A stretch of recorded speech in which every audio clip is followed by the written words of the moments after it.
I was born in Hawaii, and I lived there for about 5 years, and then moved to Utah, where I lived for about 2 years, and then I moved to Korea. So when I was 7, I moved to Korea and lived there for about 10 years. So, and every summer I would come back to the States or travel to other places. So I have some grasp of the differences between the United States and Korea. First thing I can tell you is when I first went to Korea, I hated it. Because it just seemed like, first of all, grass was really precious in Korea.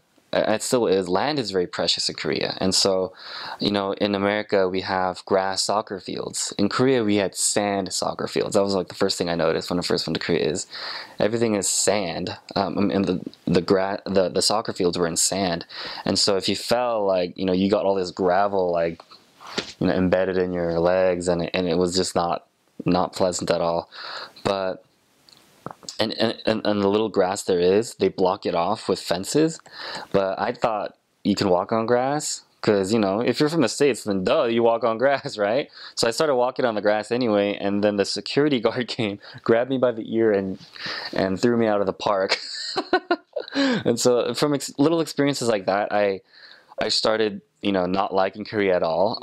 In Korea, at least where I was, everybody was super, like, all the kids were like, first of all, it's a very busy place. Everybody's kind of doing their own thing. Everybody's kind of rude and mean and just dirty, and it's just, I didn't like it at all. All the kids were just pulling pranks on each other and not being very nice to each other. And so I remember telling my mom that I really don't want to be here. I want to get out of here. But we grew up in Korea. I remember missing root beer a lot because you can't get root beer anywhere in Korea because Koreans think that it tastes like medicine. I missed all the American candy, like fruit roll-ups and fruit by the foot. I missed all the access to the American books. I loved reading as a child, and so whenever we went back to the States in the summer, we would buy a bunch of books and bring it back to Korea. Koreans are very driven. And I think I didn't like that because I was used to just playing in the countryside with frogs and catching snakes. I lived in Lehigh, by the way, for a time, and so back then it was very, there was nothing there. It was all farmland, and I grew up in Hawaii, just on the beach, playing in the water.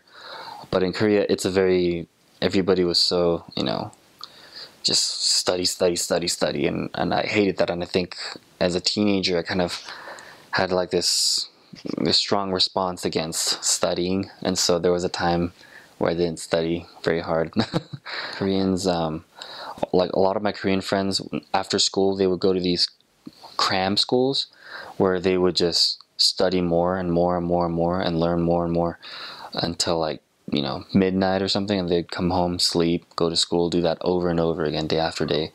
And so it was very just depressing, I guess. But yeah, but that's how Korea was to me when I first went there.